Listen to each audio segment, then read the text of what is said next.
Bonjour. Aujourd'hui, le conflit entre la Russie et l'Ukraine pèse sur nos cœurs. Et avant l'éclatement de ce conflit, nos gouvernements et médias voulaient que nous soyons tous inquiets à cause de la pandémie. Depuis l'aube des temps, les personnes en pouvoir ont toujours trouvé des raisons pour lesquelles tout le monde devait avoir peur. J'ai grandi aux États-Unis et je me souviens de la crise énergétique des années 70. Tout le monde était inquiet à cause de la récession économique, le crash boursier et le taux élevé d'inflation. Et puis, il y avait la guerre froide. Et les médias n'arrêtaient pas de nous dire que la Russie avait des armes nucléaires pointées sur nous et qu'une guerre nucléaire pouvait éclater à tout moment. Puis, ils essayaient de nous maintenir encore dans la peur en nous disant qu'il y avait un grand trou dans la couche d'ozone et que nous étions tous susceptibles de mourir d'un cancer de la peau. Et rappelez-vous, l'année 1999, tous les médias et les experts prédisaient un événement apocalyptique causé par le changement de date de l'année 2000. Après la pandémie de 2020 et le conflit actuel en Ukraine, ils vont toujours trouver une autre raison pour nous maintenir dans la peur. Vous pourrez dire, oui, mais à part la peur, il y a de vraies souffrances. En Ukraine, il y a un vrai conflit avec des vraies victimes. Pendant la pandémie, il y avait un vrai virus avec des vraies victimes. C'est vrai, le monde est un endroit très hostile. Tous les jours, partout dans le monde, il y a des souffrances tragiques. Et dans ma vidéo précédente, j'ai expliqué pourquoi. Mais la bonne nouvelle pour nous est que Dieu nous a pourvu un moyen d'échapper à la malédiction qui afflige le monde et de vivre dans une autre réalité. La Bible nous assure que Dieu est bon et juste. Il protège son peuple et il veillera à que ces méchants récoltent ce qu'ils ont semé. Nous recevons des nouvelles de nos frères et sœurs en Ukraine qui ont expérimenté plein de miracles, plein d'occasions où ils ont témoigné l'intervention de Dieu pour protéger et pourvoir aux besoins de son peuple. Et pendant la pandémie, il y a eu beaucoup plus de personnes épargnées que victimes.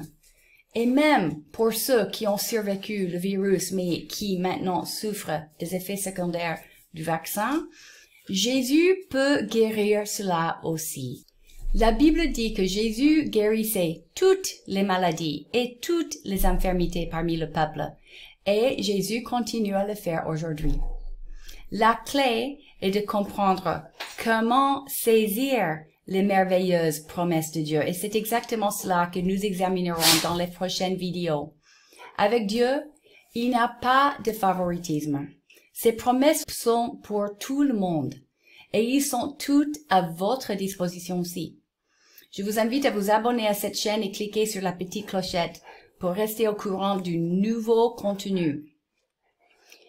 Maintenant, lisons ensemble des extraits du psaume 37, écrit par David, qui était le roi d'Israël aux alentours de 1000 ans avant Jésus-Christ.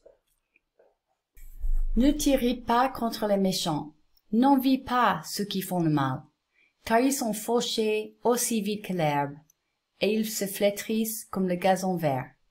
Confie-toi en l'Éternel, et pratique le bien, et le pays pour demeure, et la fidélité pour pâture.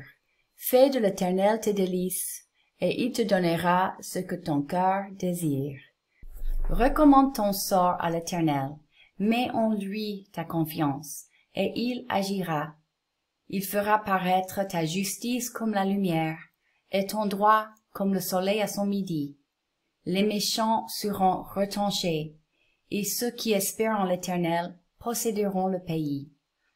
Encore un peu de temps, et le méchant n'est plus. Tu regardes le lieu où il était, et il a disparu. Le Seigneur se rit du méchant, car il voit que son jour arrive. Les méchants tirent le glaive, ils bandent leur arc pour faire tomber le malheureux et l'indigent, pour égorger ceux dont la voie est droite. Leur glaive entre dans leur propre cœur, et leurs arcs se brisent. L'Éternel connaît les jours des hommes intègres, et leur héritage dure à jamais. Ils ne sont pas confondus au temps du malheur, et ils sont rassasiés au jour de la famine. Mais les méchants périssent. Ceux que bénit l'Éternel possèdent le pays, et ceux qu'il maudit sont retranchés. L'Éternel affermit les pas de l'homme, et il prend plaisir à sa voie. S'il tombe, il n'est pas terrassé, car l'Éternel lui prend la main. L'Éternel aime la justice. Il n'abandonne pas ses fidèles. Ils sont toujours sous sa garde. Mais la postérité des méchants est retranchée. Espère en l'Éternel, garde sa voie, et il t'élèvera pour que tu possèdes le pays. Tu verras les méchants retranchés. Le salut des justes vient de l'Éternel. Il est leur protecteur au temps de la détresse. L'Éternel les secourt, il les délivre. Il les délivre des méchants, il les sauve, parce qu'ils cherchent en lui leur refuge. Wow! Nous pouvons être sûrs que tout ce que Dieu dit se réalise.